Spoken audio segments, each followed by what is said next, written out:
Muchas gracias, Andrés. Muchas gracias, Alexander, por tu oración. Necesitamos siempre acercarnos al Señor para pedir su ayuda, para poder entender, para poder animarnos en la lectura y en la meditación de la palabra del Señor. Y también agradecer a los jóvenes. Los jóvenes han sido importantes en este tiempo, trayéndonos esa alegría de los coros. En particular este coro que nos habla de que nuestra fe está puesta en el Señor, recordándonos que nuestra fe está puesta en el Señor. ¿Cuánto más necesitamos siempre que se nos recuerde que nuestra fe no está puesta en las cosas de este mundo, ni en las circunstancias de este mundo, sino que nuestra fe está puesta en el Señor? Por eso vine aquí, dice el coro. Por eso venimos aquí en esta mañana. Por eso que abrimos las Escrituras. Por eso que entendemos delante de la presencia del Señor que necesitamos estar aquí, porque el que se acerca a Dios crea que Él existe y que es galardonador de todos aquellos que le buscan.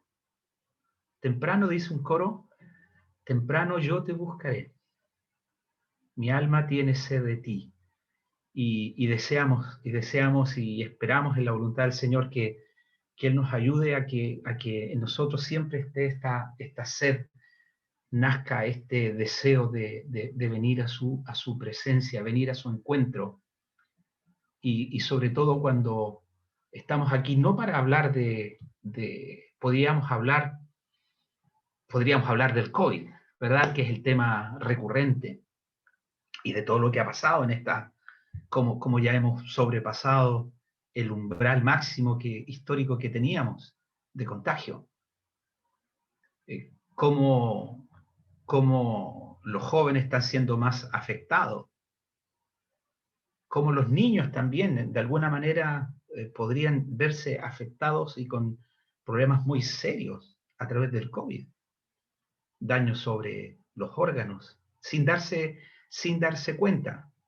Podríamos estar hablando y ocupando mucho tiempo en estas cosas, como ha sido casi la tónica de nuestro país en todo este año. Como Andrés dijo, ya hemos iniciado el segundo año. Presencialmente no nos hemos visto, pero muchas gracias a ustedes, hermanos y amigos, porque están conectados, porque se conectan para estar juntos, para motivarnos mutuamente a la lectura, a la meditación, a la enseñanza de la palabra de Dios. Una porción de la palabra de Dios que nos recuerda. Nuestro hermano Luis prepara domingo tras domingo una porción, una meditación de la palabra del Señor para ayudarnos, para preparar nuestro corazón para recibir esta palabra. Nuestros hermanos Pablo, como dije la semana pasada, Pablo, Renzo, nuestro hermano don Juan, que ahora está descansando un poco para reponerse y retomar sus actividades, nuestro hermano Andrés, nuestro hermano Salvador, nuestro hermano Jaime. ¿Cuántos hermanos el Señor ha permitido que estén junto al pueblo de Dios en Concepción y en nuestros hermanos de otros lugares para enseñarnos la palabra de Dios? Venimos para aprender, venimos para ser enseñados por nuestro Dios. Como decía aquel que se acerca, no piense que se acerca a una simple reunión de Zoom. Nos acercamos a la presencia de nuestro Dios juntos, cada uno desde la realidad de sus hogares, para meditar, para pensar, para seguir conociendo más a nuestro Dios. El que se acerca a Dios crea que Él existe y que es galardonador de todos aquellos que le buscan. Si usted ha venido para buscar a nuestro Dios, tenga por seguro, como dijo el mismo Señor, el que busca, halla. El que busca, halla. El que llama, se le abrirá. Él envía bendición y vida eterna. Y como Leíamos el domingo pasado en Miqueas, voy a recordar, no lo busquen, Miqueas el capítulo 4, versículo 2, hablando del reinado universal, esa porción, el reinado universal de nuestro Dios. Dice que en el futuro, proyectándonos al futuro, vendrán muchas naciones y dirán, venid y subamos al monte de Jehová y a la casa de Dios, del Dios de Jacob, y nos enseñará en sus caminos y andaremos por sus veredas, porque de Sión saldrá la ley y de Jerusalén la palabra de Jehová. Aquí hay un versículo que nos anima a venir a Dios. Venid, subamos, acciones que en nosotros se espera, nos interpele la palabra de Dios. Aquí, a venir, a subir al monte de Jehová, porque Él nos enseñará. ¿Qué cosas? Bueno, así como Lidia, el Señor abrió su corazón para que estuviese atenta a la palabra, Dios tiene su porción de la palabra de Dios para cada uno de nosotros. Hemos venido en esta mañana con distintas circunstancias, distintos problemas, distintas situaciones de vida, distintas llenuras de corazón en distintas proporciones.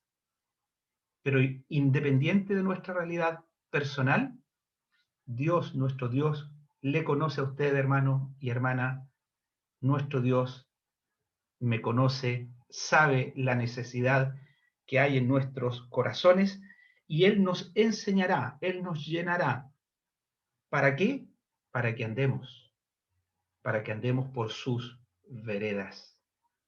La palabra de Dios es útil para enseñarnos. La palabra de Dios es útil para corregirnos.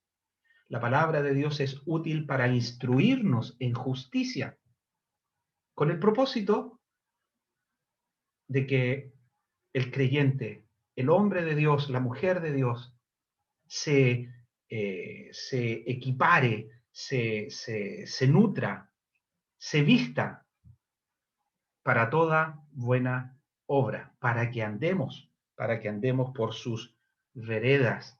No solo venir a aprender, no solo llenarnos de conocimiento, es importante el conocimiento, pero también nuestro Dios quiere que no solo seamos oidores de la palabra, sino hacedores de ella. Recuerdo hace más de, bueno, yo no hace tanto tiempo lo leí, pero leí de un hombre de históricamente más de 50 años atrás, un hombre que no quería nada con Dios. No quería nada con Dios porque no le conocía. Un hombre que no se interesaba en las cosas de Dios porque no había tenido la posibilidad de interactuar, en primer lugar, con la fe cristiana, en segundo lugar, con la palabra de Dios. Pero Dios le buscó. De la realidad propia, personal, Dios le llama. Lo primero que hace, le presenta el testimonio de los creyentes. Sin entender por qué los creyentes actuaban y vivían de una cierta forma. El testimonio de esos creyentes impactó la vida de este hombre. Y luego la palabra de Dios llegó. De alguna manera llegó a su vida y él sin conocimiento comenzó a leer, a escudriñar y empezó a leer los evangelios, un evangelio en particular. Y él aprendió acerca de uno llamado Jesús. Y él quiso conocer quién era Jesús. Y ese interés que nace en él lo lleva al conocimiento de la salvación y al conocimiento de su Dios. Y se convierte al Señor. El Señor usa distintos medios. Y también anhelamos que el Señor use estos medios para presentar el Evangelio, para llegar con el Evangelio de nuestro Señor Jesucristo a las personas. La palabra de Dios nos revela a Dios. ¿Quieres conocer a Dios?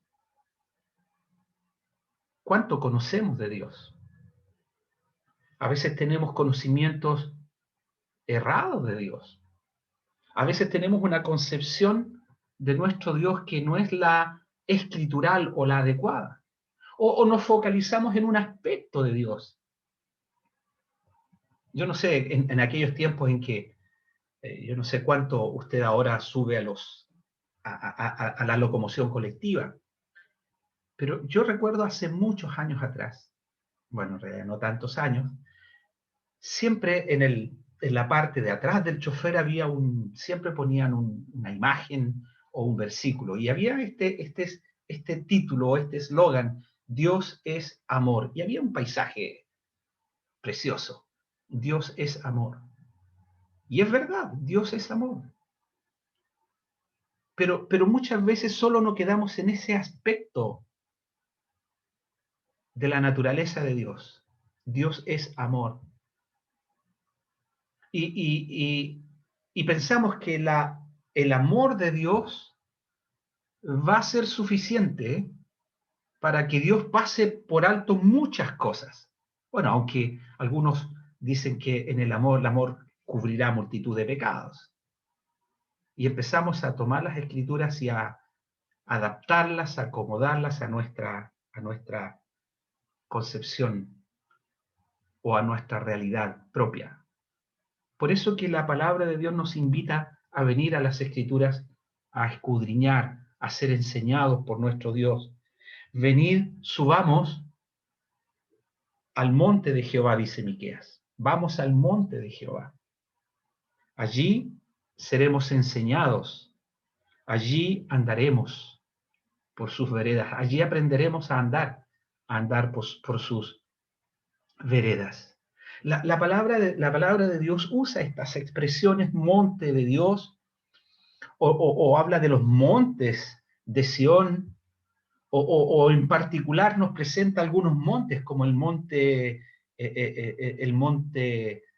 Ararat en el Antiguo Testamento, el monte Moría en el Antiguo Testamento también, y así otros montes de la palabra de Dios, el monte Sinaí, donde Israel pasa cierto tiempo. Las escrituras usan más de 570 veces la expresión monte o montes. Y cuando la escritura usa y es recurrente en algún concepto, es porque hay muchas cosas que podemos aprender de él. Israel pasó aproximadamente 2 años frente al Sinaí. ¿Cuánto aprendería Israel, Moisés, que les sirvieron para muchos de ellos, les sirvieron para conocer realmente cómo es Dios o cómo era Dios en ese tiempo en su manifestación? Si nos vamos al Nuevo Testamento, el Señor allí sube a un monte para enseñar la palabra de Dios. Y allí vienen las familias. Allí vienen los hombres y mujeres, se sientan, allí están los discípulos, allí también vienen los religiosos para buscar ocasión. Allí están los niños y el Señor comienza a enseñar la palabra de Dios. Y el Señor comienza a hablar del reino de Dios. Y el Señor empieza a poner sentido a muchas leyes que los israelitas consideraban, tergiversaban, practicaban mal, y Él daba el verdadero sentido. Amar al prójimo. El Señor enseñó a amar a Dios por sobre todas las cosas y amar al prójimo como a sí mismo. El Señor enseñó a acercarse a Dios. El Señor también enseñó a reconocer que toda dádiva, que todo don perfecto viene de la presencia de Dios. El Señor enseñó a apartarnos también de todo aquello que pueda provocar en nosotros ocasión de caída y tener un corazón dispuesto a ser guiado, enseñado por nuestro Dios. Y allí el Señor enseña, y allí las familias se nutren. En otra ocasión el Señor sube al monte de los olivos para proyectar la vida de los creyentes hacia el futuro, para que los creyentes tengamos un conocimiento de aquellas cosas que han de suceder, y suceder pronto, como dicen las Escrituras. El Señor nos invita a tener nuestros sentidos abiertos a las cosas que ocurren. Cuando veáis todas estas cosas, hablando de los eventos futuros, el Señor hablando de la escatología bíblica, de aquellos tiempos finales, cuando veáis todas estas cosas, erguíos, levantad vuestras cabezas, porque tu redención, hermano, mi redención, nuestra redención, está cerca.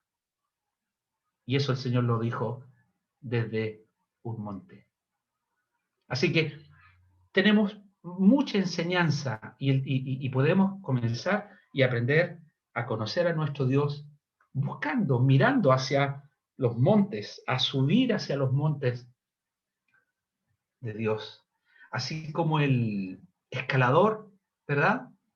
Que se prepara, se equipa, se viste, se planifica, se proyecta, traza la ruta para poder subir arriba, y cuando llega arriba de la cima, contempla la hermosura del paisaje. Bueno, así también nosotros somos invitados a subir al monte de Dios para contemplar a nuestro Dios y maravillarnos en su poder, maravillarnos en su gracia. Leímos el Salmo 36. Volvamos al Salmo 36. Volvamos al Salmo 36.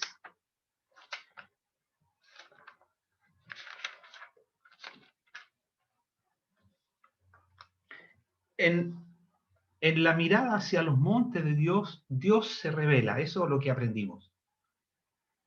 Y atributos de Dios son mencionados, manifestados o declarados en esos montes. Y en el Salmo 36, este salmo, los versículos 5, 6 y 7, el salmista, mirando hacia los montes o considerando los montes de Dios, nos presentan tres aspectos, tres atributos de nuestro Dios. Dice el versículo 5: Jehová, hasta los cielos llega tu misericordia, y tu fidelidad alcanza hasta las nubes. Tu justicia es como los montes de Dios. Tus juicios, abismo grande, oh Jehová, al hombre y al animal conservas. Cuán preciosa, oh Dios, es tu misericordia. Por eso, los hijos de los hombres se amparan bajo la sombra de tus alas. Mire qué precioso. El salmista nos presenta tres atributos de nuestro Dios. Nos habla de su misericordia, nos habla de la fidelidad de Dios y nos habla de la justicia de Dios. El salmista nos invita a levantar nuestra mirada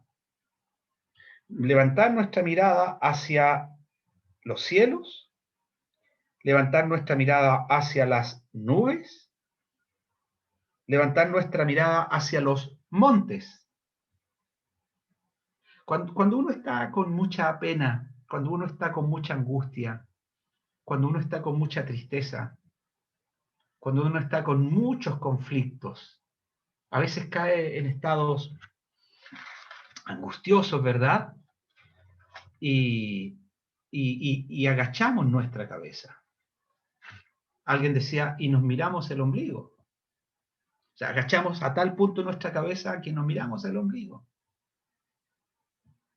Cuando en matemática, cuando el observador está en una posición de horizonte, la mirada de ese observador tiene tres posiciones: o el observador sigue mirando hacia el horizonte, o el observador eleva su mirada con un ángulo de elevación, o el observador agacha la cabeza para mirar cosas que están abajo con ángulos de depresión. Y a veces somos así. Muchas veces ocupamos mucho tiempo mirando hacia abajo, mirándonos a nosotros, mirando nuestras circunstancias.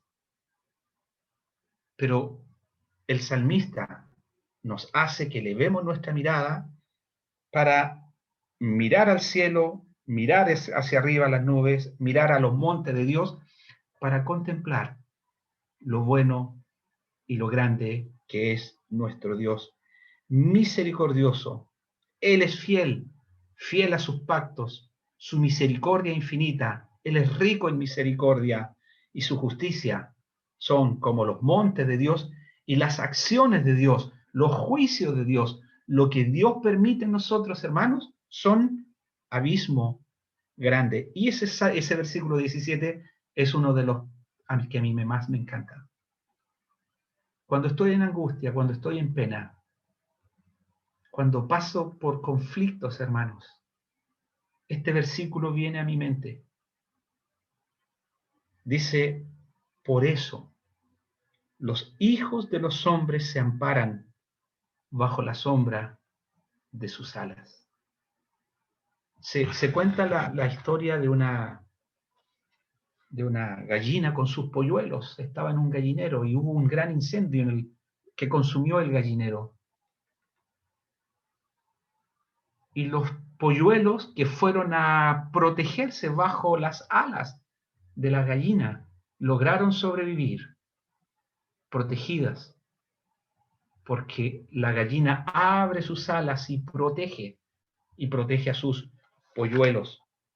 Así también los hijos de los hombres se amparan bajo la sombra de tus alas. ¿Por qué?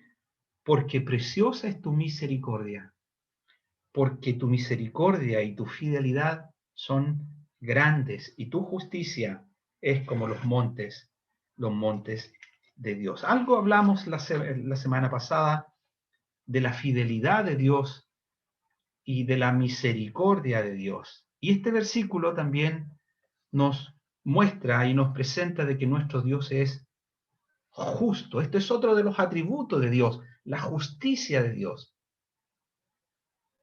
Hemos aprendido que Dios es amor. Bueno, la palabra también nos dice que Dios es justo. Y a veces este atributo de Dios, la justicia de Dios, es muy poco conocida. O nos interesa profundizar poco. Y muchos se evaden. Pero Dios dice que, la palabra de Dios nos dice que Dios es y actúa en justicia. Dios obra en rectitud en muchas porciones de las Escrituras. La justicia de Dios está ligada a las acciones. La justicia de Dios está ligada a sus caminos. Nuestro Dios es justo. Y los caminos y las acciones de Dios son en justicia. Siempre Él hace lo correcto. Nosotros nos equivocamos. A veces un cálculo matemático llega al final y tiene errores. En mi primera clase con mis estudiantes hablábamos de los errores matemáticos. Y a veces pensamos que todo es tan lógico que uno parte en A, llega a B correctamente. Y a veces tenemos muchos errores en el camino. Nosotros nos equivocamos y debemos rectificar muchas veces. Pero Dios no se equivoca. Nunca Dios se equivoca. Dios no es como nosotros. Nosotros usamos una goma o un corrector para modificar o arreglar nuestras cuentas. Dios no usa corrector. Dios ha establecido y lo que Dios ha establecido tendrá su cumplimiento. Así que este atributo de la justicia de Dios es infinita. Tus juicios, dice el salmista, tus juicios son abismo grande. Tus juicios son abismo grande. El Salmo 145, Salmo 145 nos dice también algo de la justicia de Dios.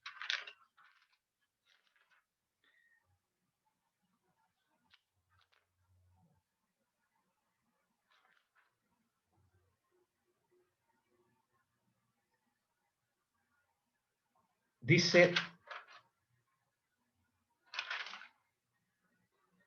te alabaré, el versículo 1, te alabaré, mi Dios, mi Rey, y bendeciré tu nombre eternamente y para siempre.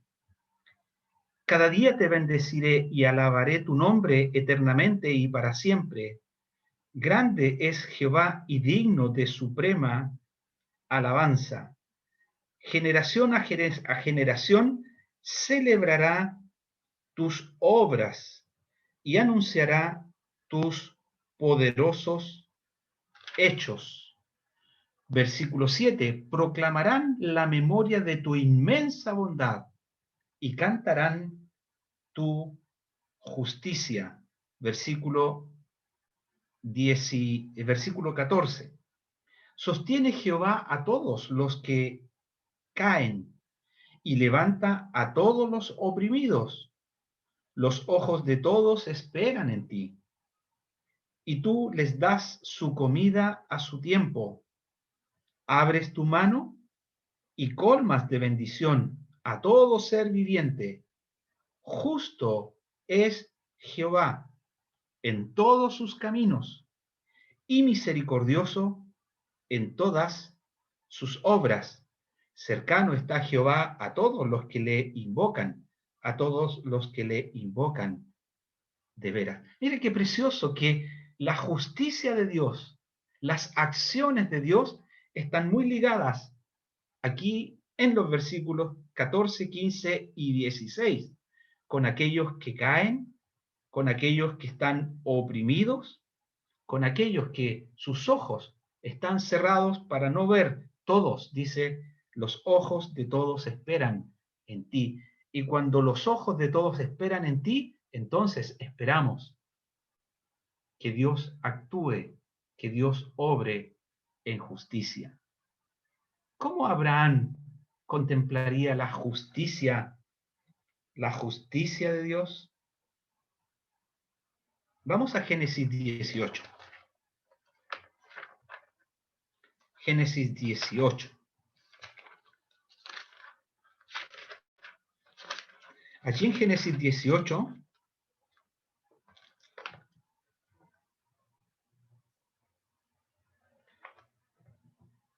en la porción del versículo 16 al 33, tenemos cómo Abraham intercede por Sodoma y Gomorra. Cómo él va e intercede por algo que Dios ya había establecido que ocurriese. Versículo 23. Versículo 22 dice, al final, pero Abraham estaba aún delante de Jehová. Y se acercó a Abraham y dijo, ¿destruirás también al justo con el impío? Pregunta, Abraham, delante de Jehová, ¿destruirás también al justo con el impío? Quizás haya 50 justos dentro de la ciudad. ¿Destruirás también y no perdonarás al lugar por amor de los 50 justos que estén dentro de él? Lejos de ti el hacer tal, que hagas morir al justo con el impío, y que sea el justo tratado como el impío, nunca tal hagas. Y aquí está lo que conoce Abraham de su Dios. El juez de toda la tierra no ha de hacer lo que es justo.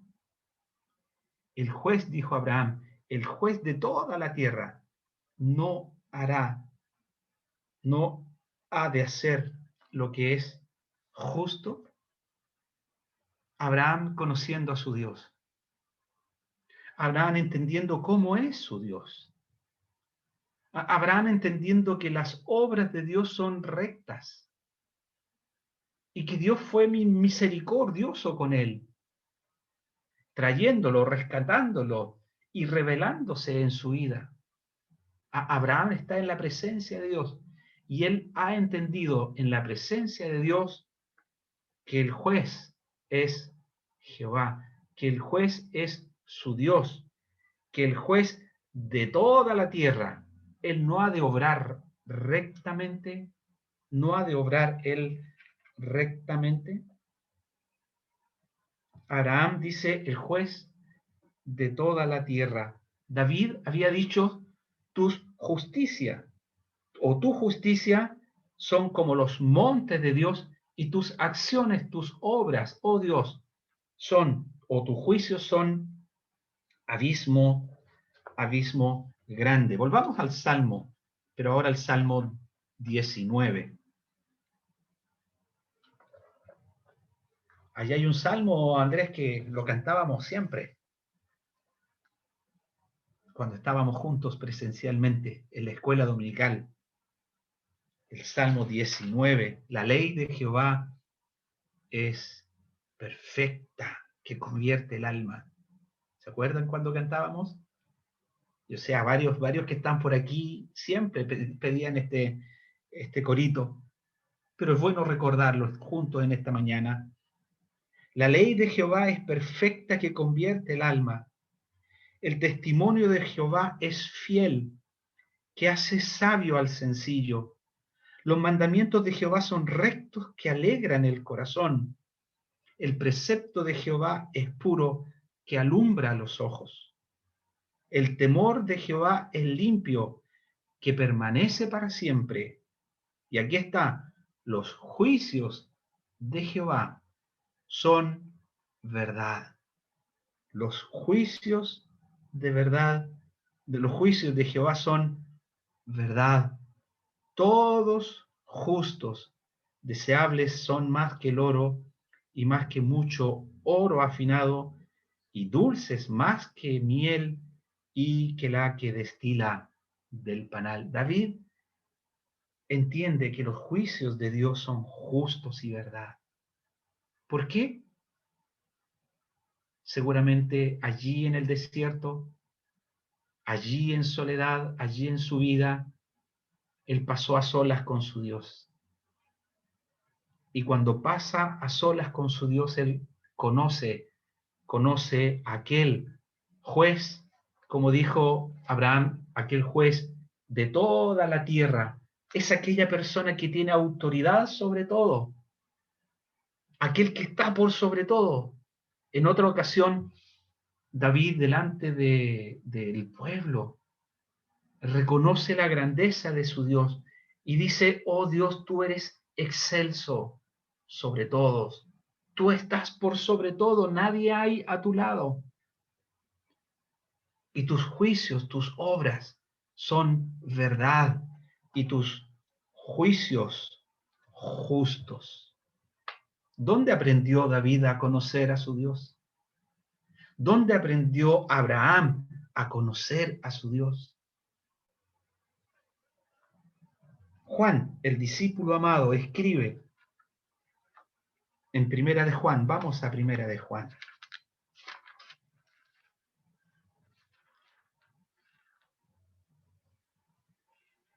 Primera de Juan.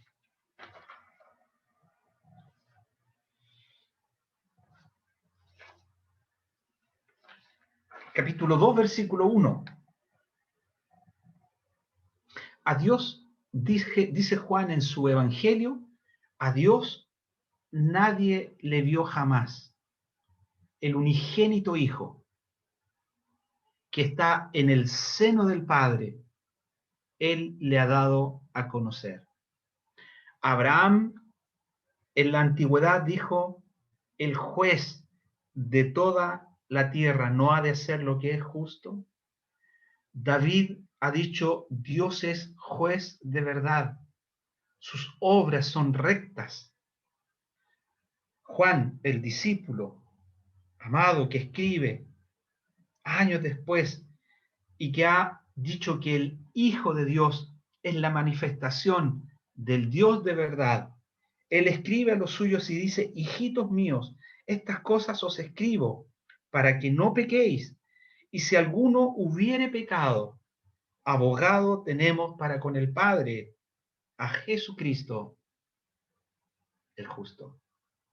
A Jesucristo el justo. Versículo 29. Dice: y sabéis que Él es justo. Sabed también que todo el que hace justicia es nacido de Él, es nacido de Dios. El versículo 7 del capítulo 3 dice: hijitos, nadie os engañe, el que hace justicia es justo como Él es justo.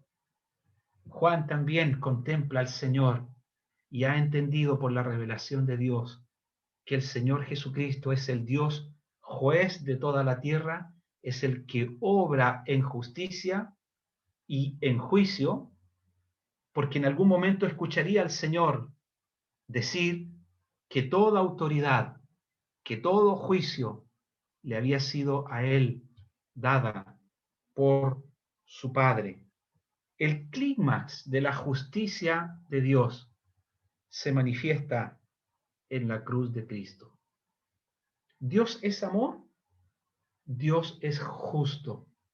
El amor de Dios y la justicia de Dios son evidenciadas, manifestadas en la cruz de Cristo. Por eso Isaías escribe acerca del siervo sufriente, que Jehová carga en él el pecado de todos nosotros. Porque Dios no pasará por alto al culpable. Nuestros pecados han hecho separación entre Dios y los hombres, y la paga del pecado es muerte. La determinación, el decreto de Dios es que la paga del pecado es muerte, y el juez de toda la tierra, el que obra en justicia, tendrá que emitir juicio respecto de esa sentencia, así como los jueces están para emitir sentencia acerca de las leyes. Así también Dios en la cruz de Cristo manifestó su justicia. Jehová, dice la palabra, quiso quebrantarlo, sujetándole a padecimiento. Jehová carga en él el pecado de todos nosotros. La justicia de Dios manifestada en su Hijo, aquel que nunca hizo maldad, ni hubo engaño en su boca, aquel que obró perfectamente en todos sus caminos, aquel que es santo, sin mancha, apartado de los pecadores, hecho más sublime que los cielos. Él se carga con nuestros pecados. Él se identifica con nuestros pecados. La justicia de Dios cae allí en la cruz. Y el Señor exclama, y de la boca del salmista, y en el Salmo 22, dice: Dios mío, ¿por qué me has desamparado? ¿Por qué estás tan lejos de mi salvación y de las palabras de mi clamor? Dios mío, clamo de día y no respondes, y de noche y no hay para mí reposo. Y la causa de ese clamor es que Dios es santo y Dios es justo. Dios obra en justicia, cargando en él nuestros pecados. La ira de Dios cae sobre él, pero el amor de Dios manifestado también en la misma acción, por su llaga, por su herida, nosotros hemos sido curados. Así como esa jueza que se enfrenta en el juicio con un hombre, ¿saben? Y ese hombre había sido su amigo desde pequeño, pero se había apartado y había transgredido la ley. Amaba esa jueza a su amigo de pequeño, pero tuvo que implantar justicia. Y estuvo a su lado. Aún implantando justicia, estuvo a su lado. Bueno, cumplió la sentencia y salió después libre. Y allí estaba la jueza también junto a él. Bueno, Dios implantó justicia en la persona de su Hijo. El amor de Dios, la justicia de Dios manifestada en la cruz de Cristo. Los montes de Dios son juicios.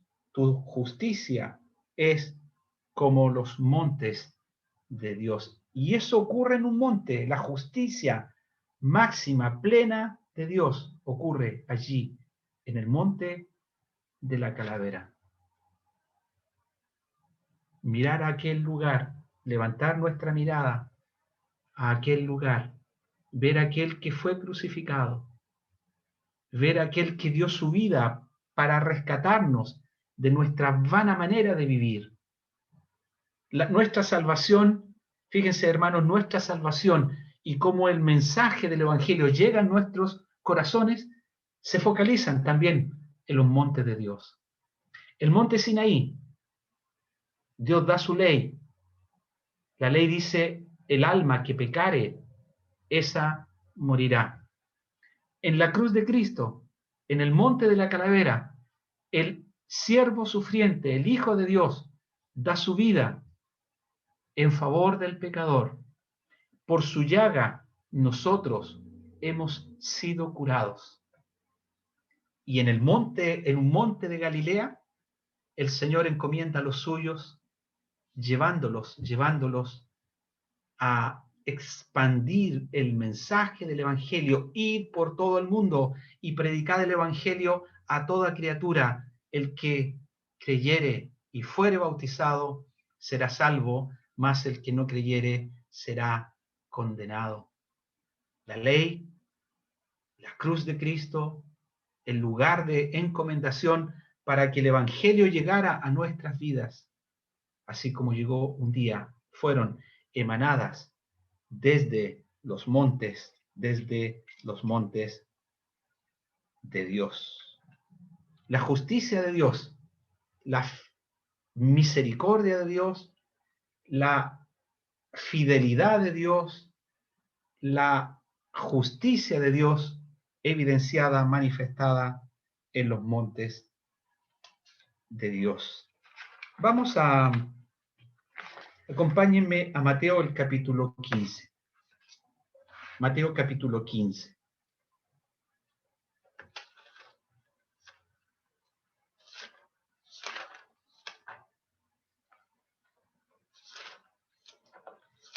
Si le preguntan hoy, ¿qué aprendiste de la reunión de esta mañana? Aprendí que Dios es misericordioso. Aprendí que Dios es fiel. Aprendí que Dios es juez justo. Mateo capítulo 15 nos muestra otro aspecto de nuestro Dios en la persona de su Hijo, el Señor Jesucristo. Nuestro Dios es benevolente, nuestro Dios es compasivo. Versículo 29, 15-29. Ocurre allí en una manifestación en el monte, en uno de los montes de Galilea. Pasó Jesús de allí junto al mar de Galilea y subió al monte y se sentó allí. Y se le acercó mucha gente que traía consigo a cojos, ciegos, mudos, mancos y otros muchos enfermos, y los pusieron a los pies de Jesús y los sanó. De manera que la multitud se maravillaba, viendo a los mudos hablar, a los mancos sanados, a los cojos andar y a los ciegos ver, glorificaban al Dios de Israel. Y Jesús, llamando a sus discípulos, dijo: tengo compasión de la gente, porque ya hace 3 días que están conmigo y no tienen qué comer, y enviarlos en ayuna no quiero, no sea que se desmayen en el camino. Aquí tenemos otro relato de la palabra de Dios en un monte, y allí está el Señor. En este monte, la benevolencia de Dios y la compasión de Dios son manifestadas.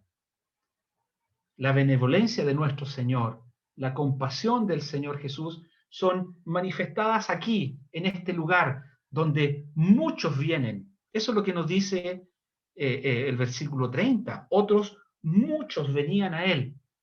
Y ellos venían con una particularidad, estaban enfermos. Estaban enfermos. Venían a Él para ser sanados. Entre estos, habían cojos, ciegos, mudos y mancos.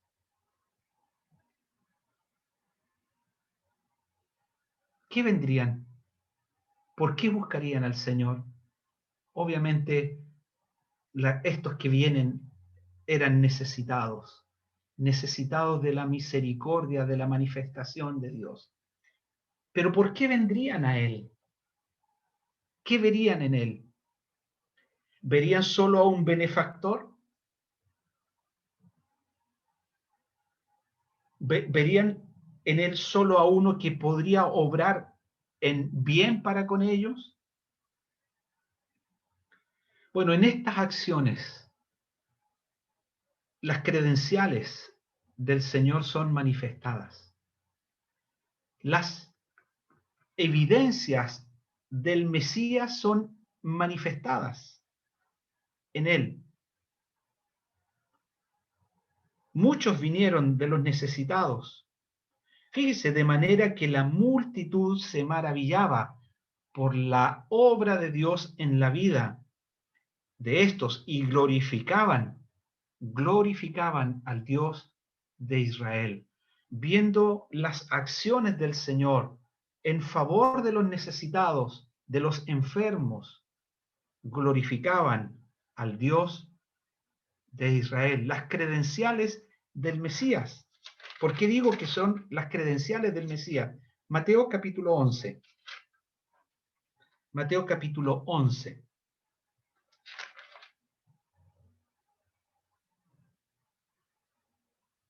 Allí los discípulos de Juan el Bautista vienen al Señor, le hacen una pregunta, le dicen, ¿eres tú aquel que había de venir o esperamos a otro?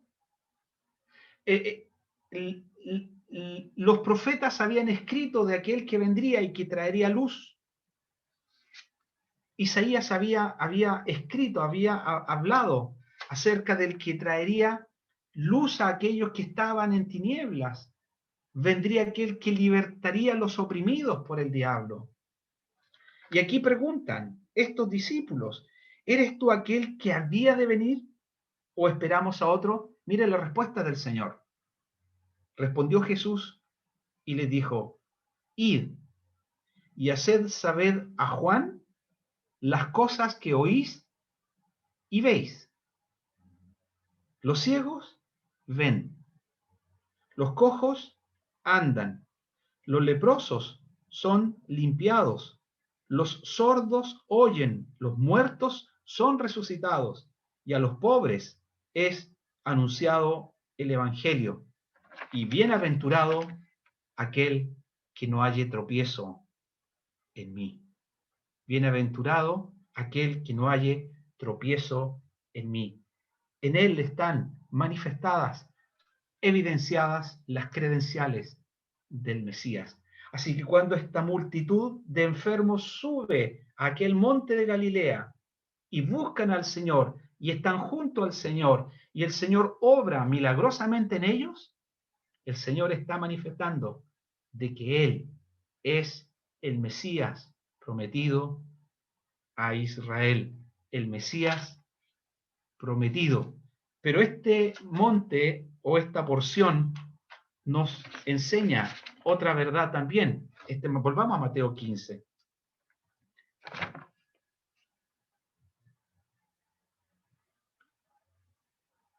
El versículo 32.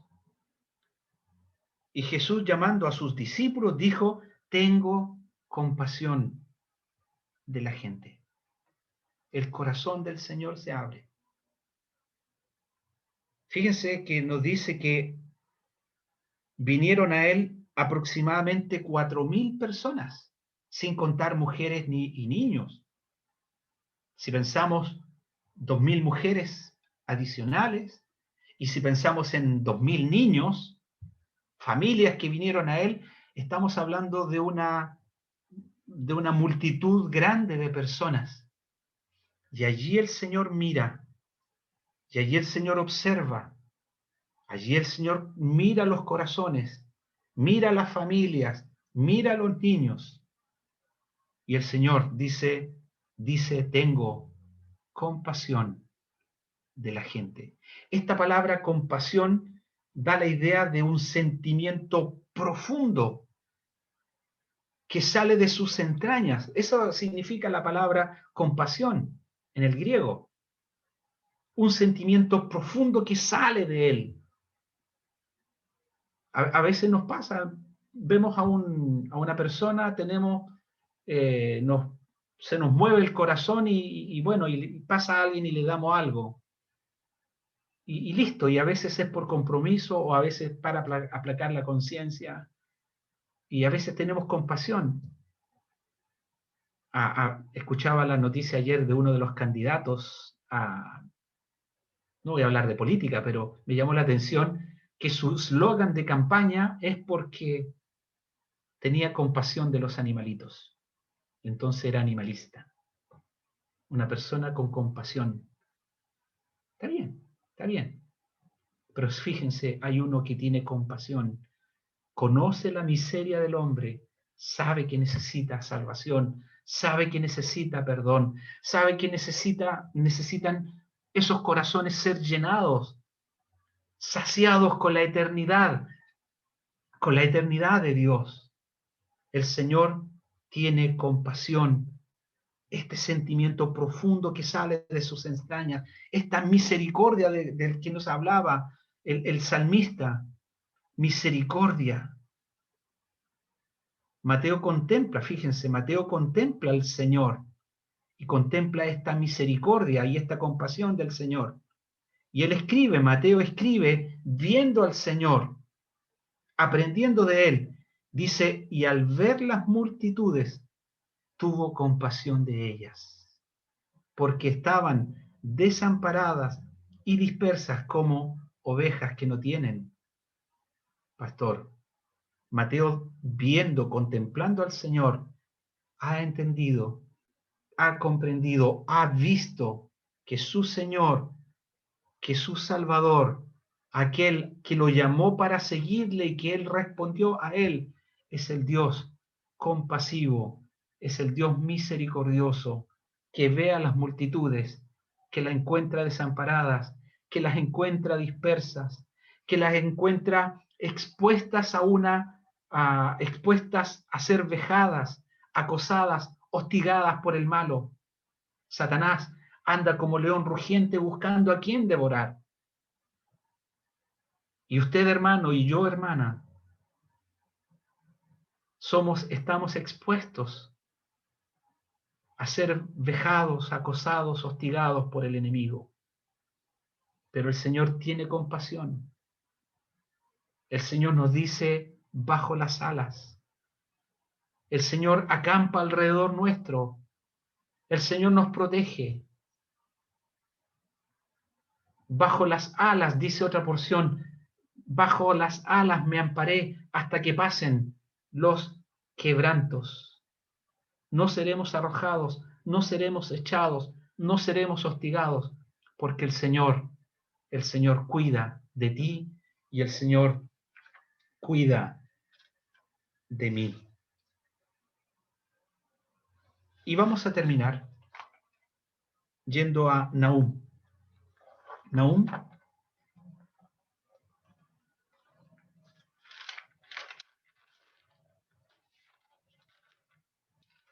el capítulo 1. Nuestro hermano Pablo ha estado enseñando, ¿verdad?, de este precioso libro, interesante libro. Pero allí Nahum exclama y expresa algo. capítulo 1, versículo 15. ¿Qué hemos aprendido? Nuestro Dios es misericordioso. Nuestro Dios es fiel. Nuestro Dios es juez justo. Nuestro Dios es benevolente. Nuestro Dios es compasivo. Nuestro Dios es príncipe de paz, el que trae paz a nuestros corazones. Versículo 15. He aquí sobre los montes. Otra vez, ¿ve? He aquí sobre los montes los pies del que trae buenas nuevas, del que anuncia la paz. Celebra, oh Jehová, tus fiestas.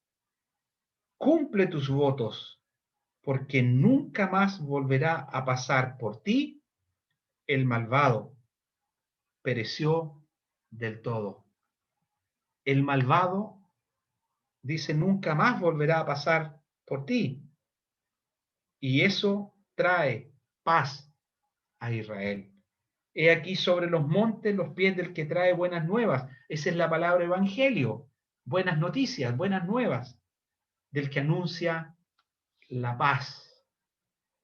Isaías revisa esta porción, o Isaías habla de esta misma porción en el capítulo 52 y dice: cuán hermosos son sobre los montes los pies del que trae alegres nuevas, del que anuncia la paz, del que trae nuevas del bien, del que publica salvación, del que dice: tu Dios reina. Sobre los montes, el príncipe de paz. Sobre los montes, aquel que trae buenas nuevas, anuncia la paz, trae nuevas del bien, publica salvación. E Isaías dice: y llamará su nombre admirable, consejero, Dios fuerte, Padre eterno, príncipe de paz. Sobre los montes encontramos a uno que es príncipe de paz. ¿Tienes tu paz? ¿Tienes paz en tu alma? ¿Tienes paz en tu vida? ¿Tienes el perdón de tus pecados? Mira aquel que es príncipe de paz. Mira aquel que es el salvador del mundo. Mira aquel que es misericordioso. Aquel que es fiel a sus pactos, fiel a su palabra, fiel a sus promesas. El que viene a mí no le echo fuera. El que viene a mí, de su interior correrán ríos de agua viva. Él es juez justo, obrará en justicia. Él es el Dios benevolente y compasivo. Él es el príncipe de paz. Que el Señor bendiga su palabra en esta mañana. Vamos a orar para terminar nuestra reunión. Padre nuestro, Padre celestial, te damos gracias por esta mañana preciosa que tú nos has dado. Hemos estado leyendo tu palabra. Hemos levantado nuestra cabeza, hemos mirado a los montes de Dios. Hemos mirado a aquel que es nuestro Señor. Él es precioso. Sus obras son hermosas. Gracias porque Él ha venido a ser nuestro Salvador. Aquel que es juez de toda la tierra, ha obrado en justicia, ha obrado en juicio. Sus caminos son rectos. Él nos ha amado y nos ha amado a tal punto de enviar a su Hijo a la cruz, el siervo sufriente, el Cordero de Dios, que quita el pecado del mundo.